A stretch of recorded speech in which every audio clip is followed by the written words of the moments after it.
ó Pai, por esse momento em que a Tua palavra, Pai, será pregada, será trazida. Que o Senhor esteja, Pai, conduzindo o Teu servo, Senhor Deus, para a exposição da Tua palavra. Que o Senhor esteja abençoando a Sua igreja, Senhor Deus, ao trazer a Sua palavra por meio dele. E que possamos ouvi-la, Senhor Deus, e que ela possa edificar o nosso coração. Com misericórdia do Seu povo, Senhor, que nos ensina, nos instrui, porque somos todos nós, Senhor, débeis, fracos, e por nós mesmos, ó Pai, pela nossa própria orientação, jamais conseguiremos chegar, ó Pai, a conhecer a vontade de Deus, a agradar a Deus pelos nossos próprios atos, por aquilo que pensamos ou fazemos, se o Espírito Santo não estiver nos conduzindo, segundo a Sua palavra, para esse propósito. Que esse momento seja um momento, Senhor Deus, único na igreja. O momento em que Deus fala com o seu povo. É o que nós pedimos em nome de Jesus. Amém.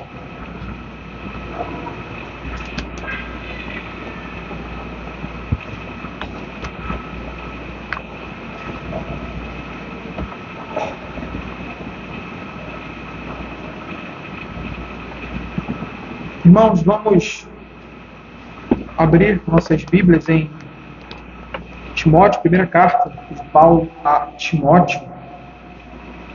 Estamos falando no capítulo 3 e, como falamos pela manhã, nosso objetivo hoje aqui é fechar essa sessão, fechar essa parte, tratando aí do assunto do presbiterado. Ok? Então, vamos fazer a leitura do texto completo, o texto de 1 a 7, e aí a gente vai expor essa noite os versos 4 a 7. Diz assim a palavra do Senhor: fiel é a palavra, se alguém aspira ao episcopado, excelente obra ao mesmo. É necessário, portanto, que o bispo seja irrepreensível, esposo de uma só mulher, temperante, sóbrio, modesto, hospitaleiro, apto para ensinar, não dado ao vinho, não violento, porém cordato, inimigo de contendas, não avarento, e que governe bem a própria casa, criando os filhos sob disciplina, com todo respeito. Pois se alguém não sabe governar a própria casa, como cuidará da igreja de Deus? Não seja neófito para não suceder que se ensoberbeça e incorra na condenação do diabo. Pelo contrário, é necessário que ele tenha bom testemunho dos de fora, a fim de não cair no opróbrio e no laço do diabo. Estamos chegando aqui, como nós falamos, ao fim dessa sessão da carta do apóstolo Paulo a Timóteo, tratando sobre aquelas qualificações imprescindíveis, aquelas qualificações que são necessárias para o episcopado. E, resumidamente, tentando fazer aqui um resumo breve, resumidamente, podemos dizer que nós vimos isso de forma mais ampla, podemos dizer que tanto a forma de governo da igreja, quanto as características dos seus líderes, dos seus ministros, daqueles que governam a igreja, vêm ou emanam da palavra de Deus, E não somente isso, mas as características e aquilo que deve ser encontrado na vida da igreja, como a igreja deve se comportar, a vida comum dos crentes nessa relação. Isso são coisas ou são características dadas pelo próprio Deus à sua igreja por meio da sua palavra. E o ponto é esse: isso nunca foi deixado arbitrariamente à mercê dos homens. Esse é o ponto. Por quê? Quando a gente fala da questão do presbiterato, da ordenação de presbíteros, diáconos e pastores, algumas pessoas, por uma distorção do que isso significa e do que isso deve significar na igreja, trazem uma má compreensão acerca dessa realidade. A gente não precisa ir longe, basta olharmos alguns modelos que tem por aí, algumas formas de governo que são claramente distorções da palavra de Deus. E a gente citou aqui aquela compreensão que existe, né, de a pessoa começa na igreja, o irmãozinho chega, ele mostra serviço, ele está ali como o irmão, né, da igreja, né, ele mostra, vai a diácono, né, como se fosse uma promoção, como se fosse uma coisa hierárquica. Né, ele recebe a promoção, vai a diácono, depois ele mostra mais serviço ainda, e de alguma forma ele é promovido, vai a presbítero, depois a pastor, depois bispo, aí vai, né, tendendo essa relação hierárquica, ou seja, uma forma distorcida do ensino bíblico.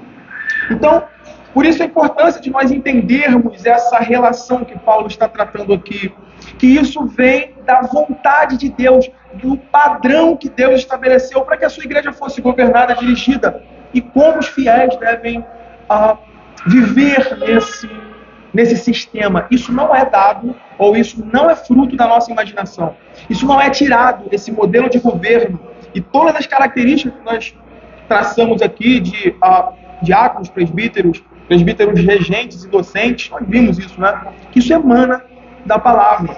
Isso não é deixado por Deus à mercê dos homens. É um modelo que é criado na nossa cabeça. E é por isso que Paulo ele inicia essa sessão que nós estamos concluindo agora, aqui nos versos 4 a 7, ele começa lá em cima, no primeiro versículo, afirmando exatamente isso: fiel é a palavra, ou seja, aquilo que ele dita, aquilo que ele traz, essa relação toda que está dita aqui, estava ou está de acordo com os oráculos de Deus, com a vontade de Deus para a sua igreja. Andar e caminhar e desenvolver a igreja de Cristo, a parte disso, é complicado. É complicado. Então, o ponto é que nós precisamos estar atentos a essas questões. Então, introdutoriamente, nós apontamos isso. E a importância é essa, quando nós olhamos para a nomeação de presbíteros e diáconos na igreja, nós estamos falando de algo que faz parte da vontade de Deus, né? Faz parte do propósito de Deus para a condução do seu povo na terra. Tá? Isso precisa necessariamente seguir esses critérios que foram estabelecidos aqui. E aí nós vimos que a estrutura daquelas características necessárias para o presbiterado se desenvolvem a partir do que nós chamamos aí de cabeçalho, ou desse núcleo que amarra todas as outras características, ou de onde as outras características emanam, fluem, a saber que ele deve ser irrepreensível, e aí vem no lar, na igreja, e em todas as esferas da vida. Isso ficou apresentado aí como para os de dentro da igreja, né, cuja família faz parte, e aos de fora. E aí agora, Paulo vai tratar primeiramente, nessa última parte que nós estamos vendo agora, do presbítero em relação à sua casa. Presbítero em relação à sua família. Pois é isso que ele vai aí dizer no verso 4, né? Versículo 4, que governe bem a própria casa, criando os filhos sob disciplina com todo respeito. Então, primeiramente, o que é colocado aqui diante de nós é a liderança familiar daquele que almeja o episcopado. A primeira questão aqui que nós temos que lidar é sobre a liderança dele em casa. O foco aqui, mais especificamente, está relacionado à disciplina, ao cuidado, à liderança, né, com relação aos filhos. Mas a gente vai desenvolver isso aqui.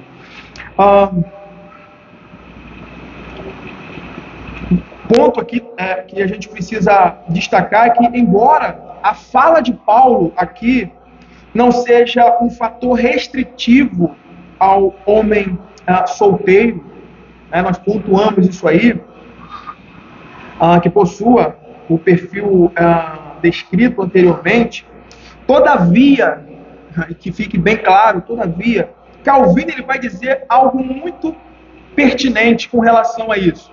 Isso faz todo sentido, e nós vamos entender isso. Veja bem o que Calvino coloca com relação a essa realidade. Ele vai dizer: contudo, os homens sábios e precavidos estão convencidos pela própria experiência de que aqueles que conhecem a vida comum no lar, familiar, né?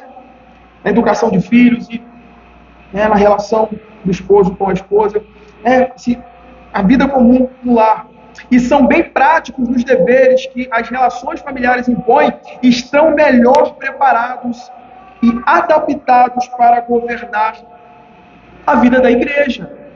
E isso por uma questão bem óbvia, né? Uma questão bem clara.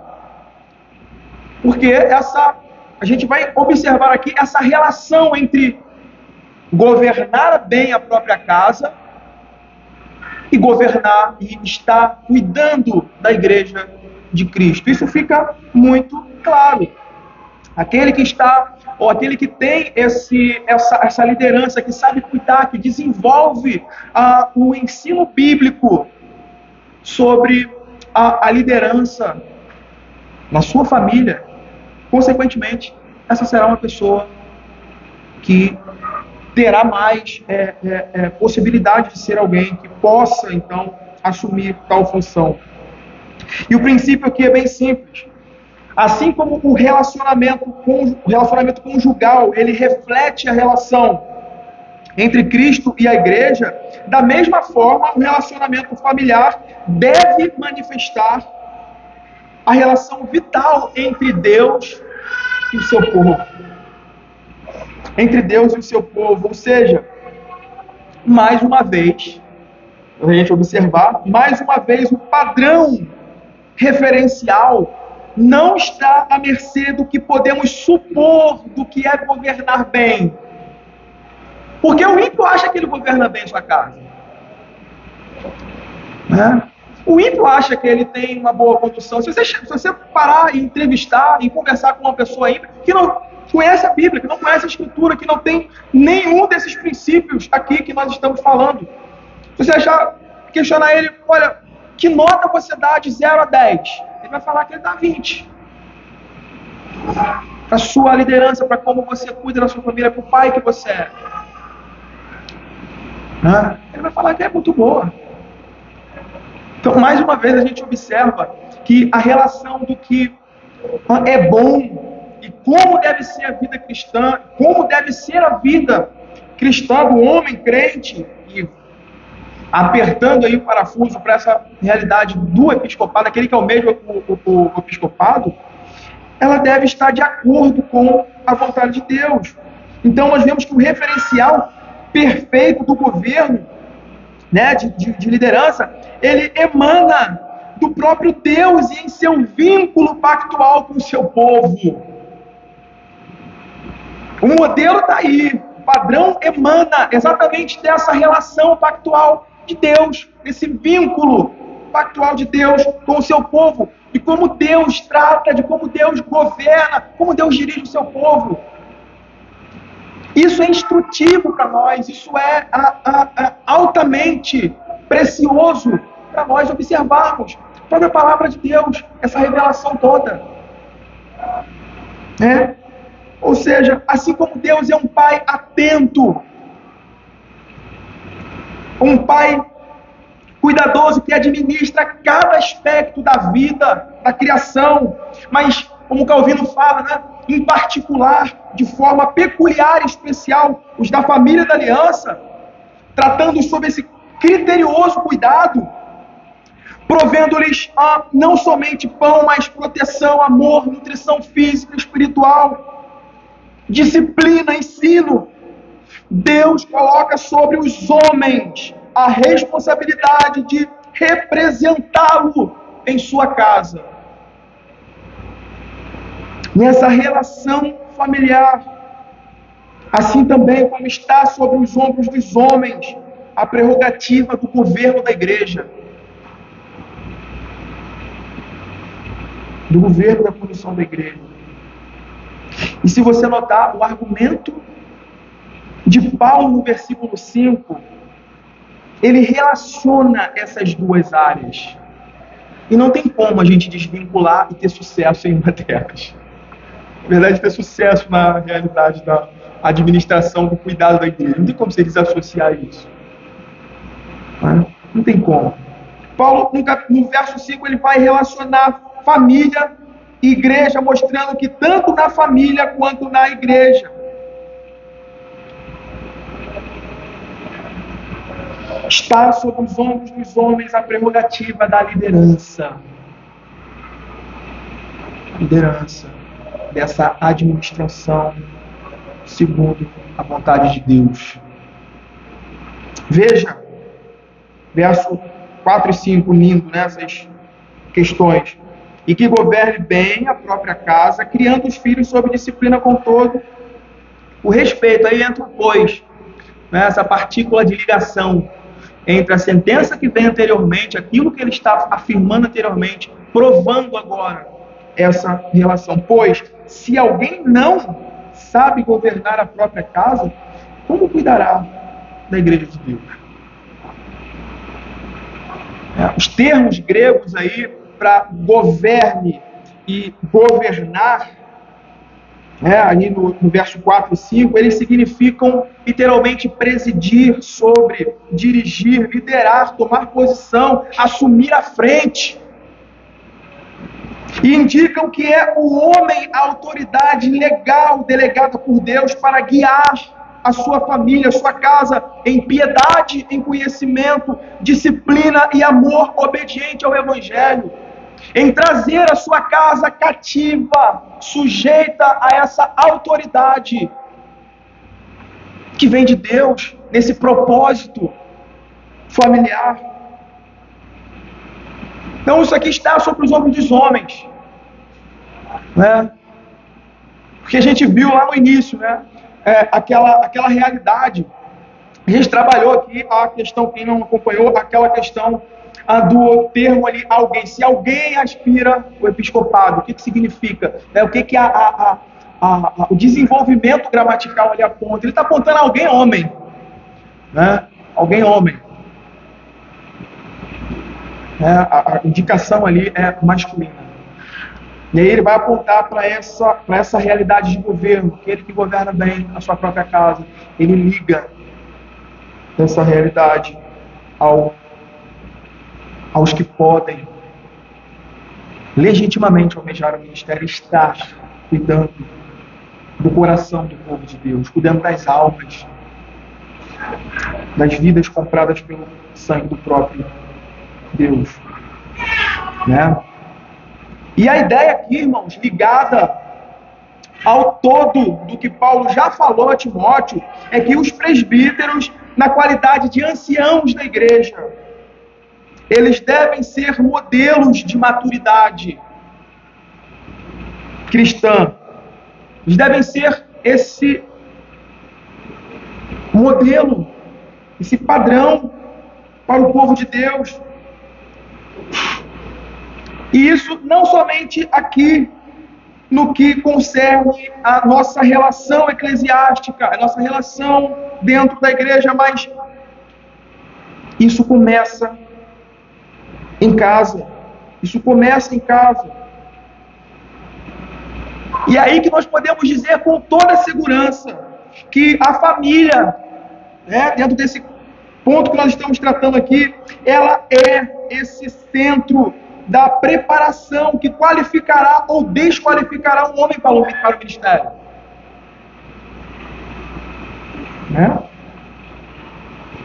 Qualificará ou desqualificará um homem para o ministério. E é interessante a gente observar essa questão aqui. Porque em muitos casos, em muitas igrejas, o que é colocado em pauta não são essas questões. Não são. Você vai esbarrar com um monte de critérios. Você vai ter que lidar com um monte de um amontoado de critérios. Que quando você vai ver, não tem nada a ver com isso aqui que a gente está falando. Não querem saber se aquele homem é um homem espancador, né? Se é um homem violento, que maltrata a esposa em casa, que maltrata os filhos. que não sabe governar a sua casa, que não é manso. Não. Aí se puxa uma outra espécie de currículo. Isso é muito triste. Isso é muito triste, porque às vezes alguém pode suprir outras demandas. Por isso que eu volto a repetir, né? Os critérios são colocados aqui pela palavra de Deus e não por aquilo que homens pressupõem. Paulo não fala aqui de ter um currículo que o bispo ou aquele que almeja, que aspira ao episcopado, ele tem que ter um currículo de 20 anos de experiência. Fala aí, quantos anos de experiência você tem?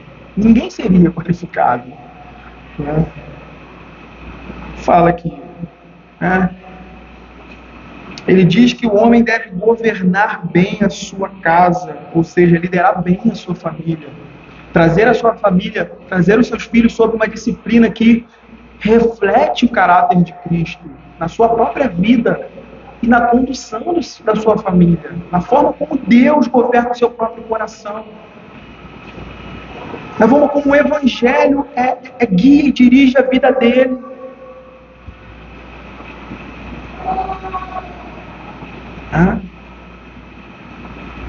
Então, isso deve ser levado em conta. E o ponto aqui é que aquilo que está circunscrito à vida do presbítero, ele não somente é aquele que preside, prega, ensina e disciplina na igreja, mas que, antes de tudo, ele é alguém que vive todas as peculiaridades da vida comum do lar. Diante da face de Deus, né? Como quem está diante da face de Deus para a glória de Deus, como guia da sua esposa, como guia dos seus filhos, rumo à piedade, né? Ao caminho da piedade, provendo-lhes todos os meios para que eles alcancem o padrão do homem perfeito.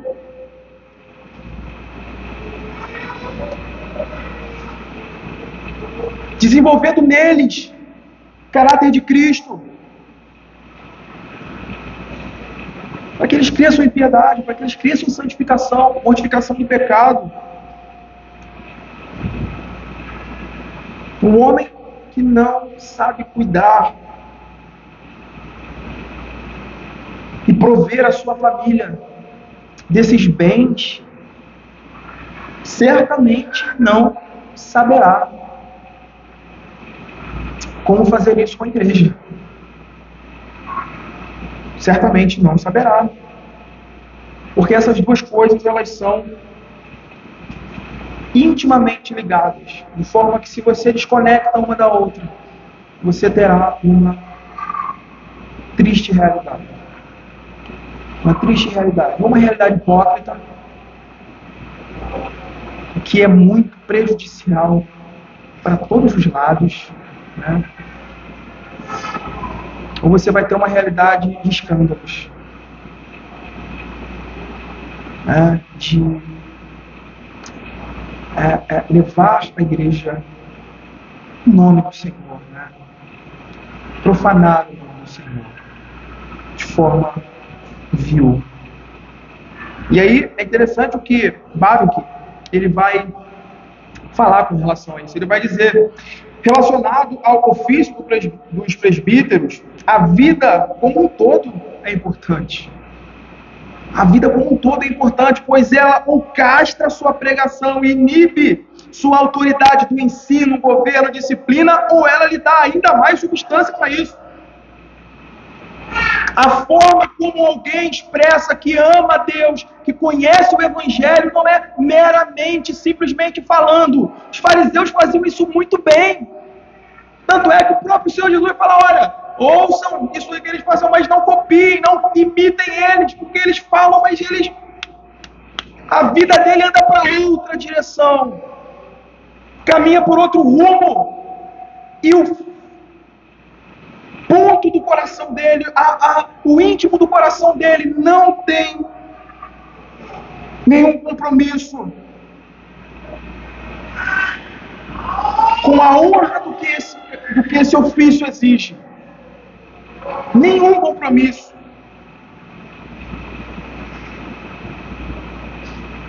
A vida no lar cristão diz muito sobre como o homem será no ministério.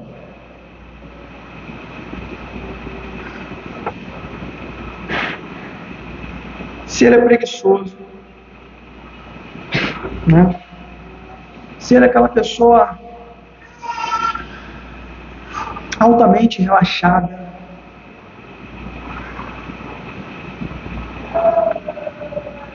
se ele não se preocupa com a direção, com o bom ensino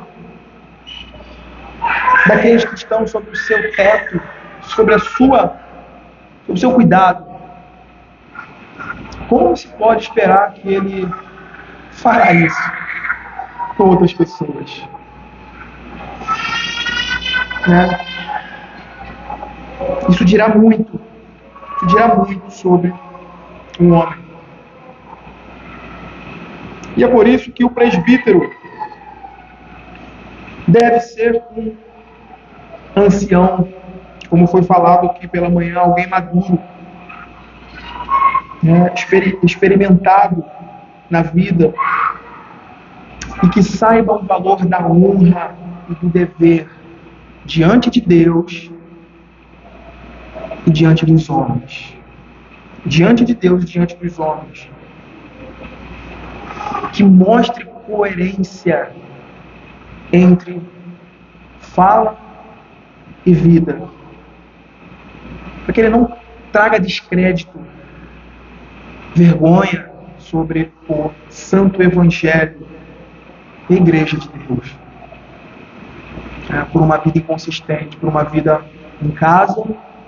É interessante não sei, né, como a gente vê citações e atribuída a alguém, de fato não é, mas interessante que aqui atribuída a Spurgeon, né, com relação a essa questão.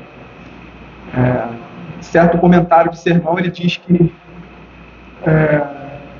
alguém que é vista pregando ali na frente e por alguém, né, que conhece a vida dele no lar, em casa ou fora da igreja, fala, olha, a gente tem que fazer de tudo para manter essa pessoa lá, para não descer, né, porque em casa ele é um demônio. Em casa ele é um bicho. E aí esse homem é um homem maravilhoso. Então ele tem que fazer de tudo para ele manter ele lá, quieto lá. Veja que coisa triste. Veja que cena terrível. Que cena terrível. Governar bem a casa aqui significa que o homem que almeja o episcopado deve demonstrar que pode levar as pessoas a Cristo e a santificação, porque ele fez esse trabalho, ele fez isso em sua própria casa, que é um modelo, um padrão para todos os casais, para todas as famílias, sobre a qual ele está pastoreando. Governar bem, liderar bem a sua casa significa isso. Que ele entendeu o Evangelho, que esse Evangelho é verdade no seu coração, e ele procura de todas as formas, com todos os seus recursos, promover isso na vida dos seus filhos, moldá-los e ter a certeza, a garantia de que Cristo está sendo formado no coração da sua família. De que amanhã ou depois, se ele partir, se ele for, ele deixou esse legado, o legado de Cristo, do Evangelho, da honra e do dever que um crente deve ter nesse mundo, de ser luz do mundo, de temperar esse mundo, de viver, de propagar o Evangelho do Senhor. Se o homem peca nisso em casa, se ele falha, se ele deixa isso passar, ou acha que isso é dever de outra pessoa, de quem quer que seja, ele está impedido de governar, de estar à frente da igreja. Porque de alguma forma ele irá fazer o mesmo, negligenciar o seu ofício para com o rebanho de Deus. E aí a coisa toma proporções mais elevadas. E é interessante aí a relação que Paulo faz entre governar bem a casa com criar filhos sob disciplina, com todo respeito, ou dignidade, que é o termo aí, né? E que governe bem a própria casa. Versículo 4 ainda, criando os filhos sob disciplina. Criando filhos sob disciplina com todo respeito. O termo aqui, para disciplina, ele remete a um contexto militar. Tá? Ele remete aí à ideia militar de sujeição, tá? E subordinação. E ligado ao que Paulo está ensinando sobre os pais em relação aos filhos, isso significa que eles devem ser conduzidos sob autoridade tal que pelo ensino e exemplo dos pais, eles são bem recomendados à honra, ao amor e à obediência leal ao Evangelho. Debaixo dessa autoridade delegada por Deus aos pais. E é interessante percebermos que esse termo aí que a gente emprega, que é o que significa, né, a liderança, desempenha um papel crucial de influência, né, sobre seus liderados. E isso se dá não somente por meio de ensinos teóricos falados, que tem o seu valor, tem o seu lugar, mas principalmente pelo bom exemplo, que é o que adorna aquilo que é falado, o ensino que é dado. Né? Por que os fariseus eram os escribas? Eles eram confrontados pelo Senhor e descreditados, porque a sua vida não condizia com o que eles falavam, né? Então, a gente percebe que essa ideia de liderar, de governo, né, de estar à frente, de governar bem, está ligada a essa realidade, tanto do ensino, principalmente do exemplo.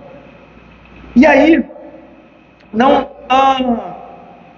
surpreendentemente, a Escritura tem muito a dizer sobre o poder do exemplo, de influenciar o comportamento, tanto para o mal quanto para o bem, ou tanto para o bem quanto para o mal, né? Abra Juízes 2, capítulo 2. Veja que cena, né? Que quadro que nós temos aqui apresentado em Juízes.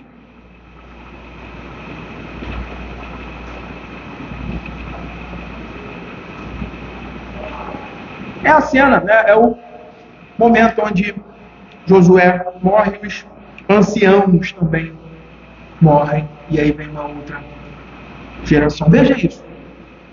Josué 2, versos 6 a 13. Vai dizer assim: havendo Josué despedido o povo, foram-se os filhos de Israel, cada um a sua herança para consumirem a terra. Aí veja que interessante, né, sobre Josué, né, sobre a liderança. Serviu o povo ao Senhor todos os dias de Josué e todos os dias dos anciãos que ainda sobreviveram por muito tempo depois de Josué, e que viram todas as grandes obras feitas pelo Senhor de Israel. Aí agora veja o porém aí, né? Aí vem o verso 8. Faleceu Josué, filho de Num, servo do Senhor, com a idade de 110 anos. Sepultado no limite da sua herança, em Timnat-Heres, na região montanhosa de Efraim, ao norte do Monte Gaás. Foi também, veja aí a importância, né? Foi também congregada a seus pais toda aquela geração que vivia sob ensino, sob conhecimento de Deus. Verso 10, foi também congregada a seus pais toda aquela geração, e outra geração após ele se levantou, que não conhecia o Senhor, nem tampouco as obras que fizera a Israel. Então fizeram os filhos de Israel o que era mal perante o Senhor, pois serviram aos Balaíns, deixaram o Senhor, Deus de seus pais, que os tirara da terra do Egito, e foram-se após outros deuses, dentre os deuses das gentes que havia ao redor deles, e os adoraram, e provocaram o Senhor a ira, porquanto deixaram o Senhor e serviram a Baal e Astarote. Veja a questão da influência, do ensino e do exemplo daqueles que lideram, que são os cabeças, que estão nessa posição colocadas por Deus. Veja como após a morte de Josué e dos anciãos piedosos, e o levante de uma geração que não conhecia o Senhor, como o resultado foi catastrófico. Resultado catastrófico, eles seguiram o mau exemplo dos infiéis e idólatras que estavam à sua volta. Eles foram atrás, eles seguiram, eles olharam e foram seguindo esses exemplos. A gente olha para isso e a gente vê muita coisa. Um homem que não governa, que não lidera a sua própria casa, servindo-os com a palavra do Senhor, provendo-lhes esse conhecimento de Deus, que a gente viu aqui, né? Que vai levar o temor, a honra, né? Amar, a temer, né? O nome do Senhor. Consequentemente, não trará os seus filhos sob disciplina, ou seja, sob a autoridade que Deus delegou a ele, de corrigi-los, de freá-los em seus pecados, do mal que habita em seus corações. O resultado, irmãos, o resultado é que os seus filhos seguirão o seu mau exemplo e não verá mal. E não verá mal também em seguir o mau exemplo dos pagãos, dos ímpios, pois não são tão distantes do da sua casa.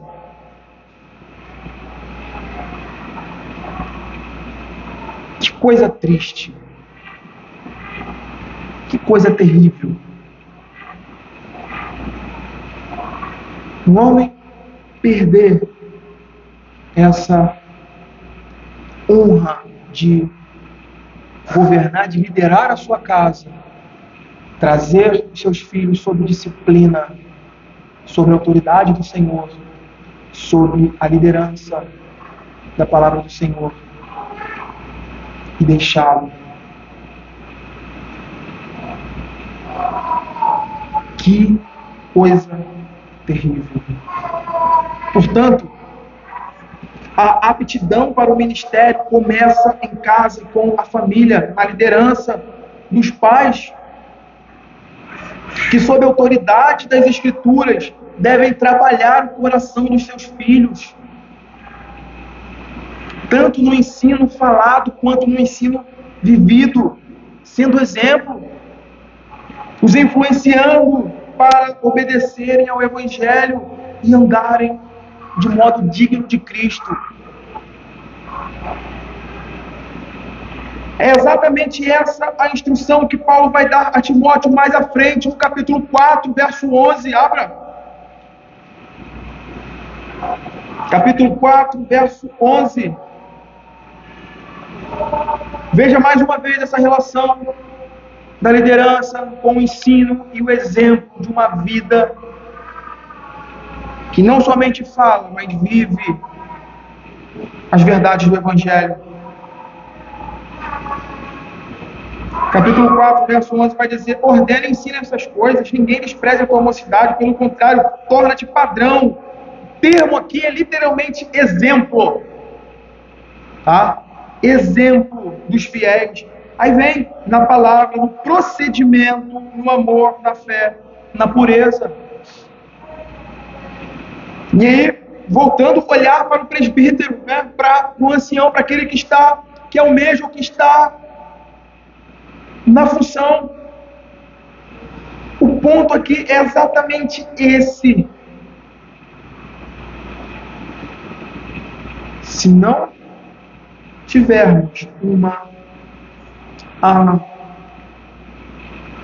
aplicação daquilo que nós teoricamente sabemos, ou dizemos, proferimos saber, né? Se isso não for encontrado, pouca chance há de que teremos sucesso na nossa vida familiar e muito menos no ministério.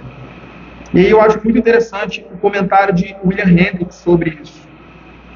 Ele vai falar algo interessante. Ele diz assim: ora, unindo tudo isso aí que a gente falou, ora, essa capacidade de administrar ou governar bem sua própria família se faz evidente quando o pai mantém sua prole sob submissão, que é o termo lá de disciplina. A disciplina. Mantenha a sua prole sob disciplina, e a ideia aí é não uma submissão arbitrária, não uma submissão que seja tirada da minha própria mente, mas uma submissão que é segundo as Escrituras, segundo aquilo que Deus quer e ensina em sua palavra, segundo a vontade de Deus para as famílias do seu pacto. E ele continua, assim, a chamada ideia progressiva de permitir que a criança faça o que bem lhe agrade não tem apoio algum na Bíblia. Mas, e aí é interessante, olha, mas ainda que se deva exercer autoridade, isso deve ser feito com real dignidade. Ou seja, deve ser feito de maneira tal que a firmeza do pai torne aconselhável que o filho obedeça. Que sua sabedoria faça com que o filho descubra que é natural obedecer, e que seu amor leve o filho a sentir que obedecer se converte em prazer. Esse é o trabalho dos pais em casa.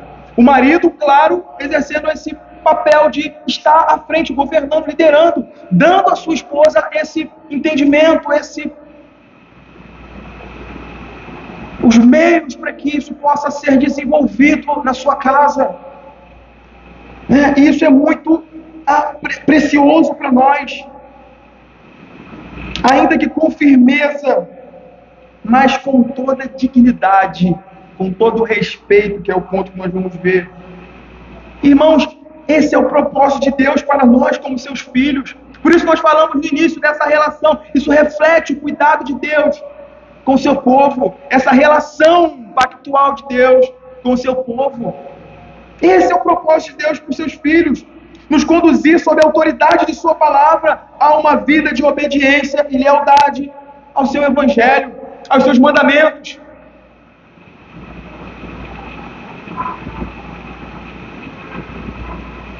E é isso que a última parte desse verso endossa com todo respeito. Significa literalmente com toda dignidade. Trazer o coração do seu filho sob disciplina é não dar a ele nada aquém, abaixo do que a Escritura exige de nós como pais. É supri-los nisso. É supri-los nisso que é o essencial para que eles se tornem homens segundo o coração de Deus. Sua casa será bem governada quando o coração dos seus filhos forem bem pastoreados. O coração dos seus filhos forem bem pastoreados, ensinados no temor do Senhor. Quando eles de fato aprenderem a amar o Senhor e obedecerem seus preceitos, mesmo longe dos seus olhares. Estava conversando isso hoje em casa. mesmo longe dos olhares dos pais. Isso mostra esse trazer sobre disciplina. Ele pensa, ele age, ele procede de acordo com esse princípio que foi momento a momento, em cada oportunidade. O pastor falou sobre isso aqui de manhã, na pastoral. Momento a momento, cada oportunidade, isso é trabalhado e lapidado no coração dele. Em cada oportunidade, nós estamos ali, incutindo neles essa semente, essa realidade do Evangelho. Então, quando essa realidade foi encontrada ainda que longe dos nossos olhos, nós teremos a segurança, a certeza de que nós pastoreamos, cuidamos dos corações, lideramos, governamos bem, para a glória de Deus, o coração da nossa casa. Em suma, o que Paulo diz aqui em criar filhos sob disciplina com toda a dignidade é que os filhos do presbítero devem trazer em suas vidas a honra de seus pais. A honra de seus pais. E é muito triste quando você vê o contrário. Muito triste. O verso 5, então, ele deixa claro aquilo que foi afirmado antes, até agora, dentro de toda essa estrutura que estamos vendo, ou seja, que o episcopado é impossível e por isso negado a alguém que falha em suprir a sua própria casa, aquilo que ele promete suprir à igreja de Cristo. Verso 5, Pois se alguém não sabe governar a sua própria casa, como cuidará da igreja de Deus? Como cuidará da igreja de Deus? Então, o ponto que a gente precisa observar aqui é que a palavra do Senhor, ela nos aponta essa direção, e nos dá a determinação de como isso deve ser feito e observado. Por último, vendo aí para o fim, Paulo mostra que o presbítero precisa ser irrepreensível com relação à maturidade, sua maturidade e santificação. Versos 6 e 7. Veja aí. Não seja neófito, para não suceder que se ensoberbeça e incorra na condenação do diabo. Pelo contrário, é necessário que ele tenha bom testemunho dos de fora, a fim de não cair no opróbrio e laço do diabo. Neófito aqui significa novo na fé, recém-convertido. E a lógica que Paulo emprega aqui segue uma sóbria perspectiva sobre a natureza humana caída, que mesmo os homens mais zelosos, mesmo os homens mais experientes, são suscetíveis ao orgulho, à vaidade, à soberba. Quanto mais aqueles novatos, os novos na fé, aqueles que chegaram agora no Evangelho, que conheceram agora a fé, recém-nascidos. E aí, mais uma vez, o comentário de Calvino é muito preciso com relação a isso. Ele diz: pois é evidente que os neófitos geralmente são fúteis e dominados pela ostentação, de modo que a arrogância e a ambição facilmente os leva a se desertarem. O que Paulo diz aqui podemos confirmar evocando nossa própria experiência, pois os neófitos não são simplesmente ousados e impetuosos, mas também inchados de nécia confiança em si próprios, como se fossem capazes de fazer o que nunca experimentaram. Portanto, não é sem razão que sejam eles excluídos da honra do episcopado, até que, com o passar do tempo, suas noções extravagantes tenham sido subjugadas. Que comentário preciso, Que comentário precioso, que resume bem o ponto aqui de neófito e do perigo de se eleger alguém novo, alguém que é recém-chegado à fé. A eleição de um neófito ao presbiterado pode trazer consequências terríveis para ele mesmo e para a igreja. Para ele mesmo e para a igreja. Porque a liderança, o liderar, o estar à frente do povo de Deus, traz consigo perigos, traz consigo perigos. E esses perigos nem sempre são, tá aí, é isso aqui, sorrateiros, silenciosos, nem sempre vem, mas vem o orgulho, a vaidade, a soberba, vai brotando. E o ponto aqui ele é bem óbvio.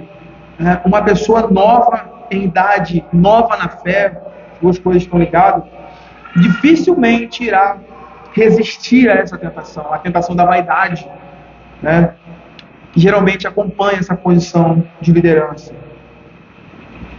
Carrega essa ideia, ou a certa visibilidade. As pessoas estão com os olhares, de alguma forma, voltados, procurando conselho, opiniões, entre outras coisas. E não são poucos os que sucumbiram à vaidade, sucumbiram ao orgulho, à soberba. E parece que o sentido aí do texto é bem esse mesmo. A ideia de ensoberbecer aqui é de embaçar, anuviar a mente, trazer a mente como se fosse uma ideia das nuvens, sem uma percepção clara, de tal forma que a pessoa deixa de lado o sentido do seu próprio ofício, da sua função, que é serviço, e não ser visto, que é estar a serviço do povo de Deus, e não é ser visto, é de conduzir os olhares do seu rebanho para Cristo, conduzir o olhar dos seus rebanhos a Cristo, não a si mesmo, não para que eles possam olhar para si. Invoco mais uma vez os fariseus que vejam como eu sou piedoso, como eu sou um homem que tem boa autoridade, E aí Paulo usa uma expressão aí que alguns comentaristas delongam aí, a conversa, não é o nosso propósito aqui. Ele usa uma expressão relacionada ao diabo em sua condenação para mostrar o fim do soberbo, para mostrar o fim da soberba, o fim da vaidade, alertando do perigo de se colocar um neófito que é mais facilmente levado a esse orgulho, colocado na função de liderança. E aí é interessante dizermos que, embora a Escritura não nos dê muitos detalhes sobre isso que Paulo menciona aqui, todavia nós podemos seguramente inferir a partir de textos bíblicos que a queda moral de Satanás, ou seja, o pecado de Satanás, se deu por tentar ser igual a Deus. Isso fica muito óbvio quando nós lemos as primeiras páginas da Escritura, porque foi nesse meio pecado que ele mergulhou a raça humana. É certo que vocês não morrerão, porque ele sabe que no dia que dele comer, vocês, como Deus, tem uma possibilidade aí. Olha a semente que foi plantada ali. Vocês serão como Deus, conhecedores do bem e do mal. E não somente esse texto, mas existem outros textos, como por exemplo, fica claro ali, essa realidade, o texto de Mateus 4, a tentação de Jesus. Pano de fundo ali, O almejar dele é de fato ser igual a Deus. Está vendo todos esses reinos? Se você prostrar, se adorar e me adorar, eu te dou tudo. Até a fala de Jesus diz, denuncia o que está no coração dele, esse desejo lá no fundo. E embora existam outros textos, como por exemplo de Isaías 14 e de Ezequiel 28, embora esses textos eles estejam prioritariamente, e é bom que a gente entenda isso, tá? Prioritariamente descrevendo a soberba e a queda, nesse primeiro, tinha um professor meu que falava, esse primeiro repique da profecia bíblica, da palavra ali, né? Estejam apontando para os dois reis da Babilônia e de Tiro. No entanto, em algum ponto, essa relação que é colocada ali parece ultrapassar o que se pode aplicar a um homem, humanamente falando. Então, o que podemos dizer aí de forma segura, sem ir além do texto, é que em alguma medida esses dois reis, por sua alta posição, são colocados no texto como algum tipo de Satanás, que representa esse orgulho de Satanás, porque eles espelham as intenções perversas de Satanás de almejar ser como Deus. Não contente com a sua alta posição, isso colocou em completa condenação, que é o ponto que Paulo fala aqui. Esse orgulho, essa tentativa de se elevar acima dos outros, de se colocar como melhor do que os outros, se achar alguém acima da média. O ponto que é sumarizado no ensino de Paulo aqui é que aquilo que está dito lá em Provérbios 16, 18, a soberba precede a ruína e a altivez do espírito a queda. E é por isso, irmãos, que as palavras de Paulo aqui são de grande valor no que diz respeito à escolha dos homens que vão liderar a Igreja de Cristo. Eles devem ser maduros na fé, experimentados, sadios no seu entendimento do Evangelho, a fim de que eles saibam o seu lugar, eles tenham conhecimento da pecaminosidade da sua natureza, da natureza pecaminosa que está abrigada em seu coração. O neófito não entende isso ainda de forma madura. Ele acha que ele é bom o suficiente para lidar com seus pecados sem ajuda, sem entendimento, sem um amadurecimento. Ancião, o termo ali, a ideia de você ser maduro na fé pressupõe exatamente isso. Uma longa construção. Alguém que caiu, alguém que passou por muitas etapas e que nesse processo Deus tem operado nele o crescimento, santificação e mortificação do pecado. Nesse quesito ele está mais à frente. Maduro. Ele olha para algum tipo de situação, ele fala, opa, tem um laço, como o termo que Paulo fala, e não no linguajar pentecostal, Tem um laço ali, isso pode me levar a pecar. Deixa eu... Isso é mais atento. A gente estava também conversando isso em casa hoje, café da tarde, sobre isso. Ser maduro. A vida na fé, com pessoas mais maduras, imprimem isso no nosso coração, nos ensinam isso. Eu lembro de um tempo atrás, uma experiência minha, de algum tempo atrás, não lembro quantos anos, eu me achava suficientemente pronto. Alguém, e quando eu conversava com algumas pessoas mais próximas, que tinham já esse entendimento, você precisa tratar de alguém que seja maduro. Eu achava que era desperdício de tempo, e que eu poderia. Quando eu olho hoje a minha condição, para a minha vida, eu falo, Senhor, como o Senhor foi bom comigo, me colocar onde o Senhor me colocou, do lado de quem o Senhor me colocou, na igreja que o Senhor me colocou.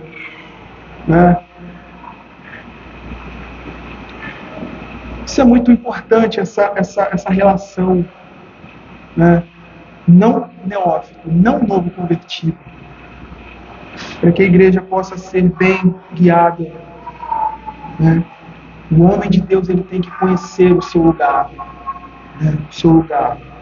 Porque por mais que Deus ele eleve o seu ministério, eles não são mais do que meros instrumentos da graça de Deus.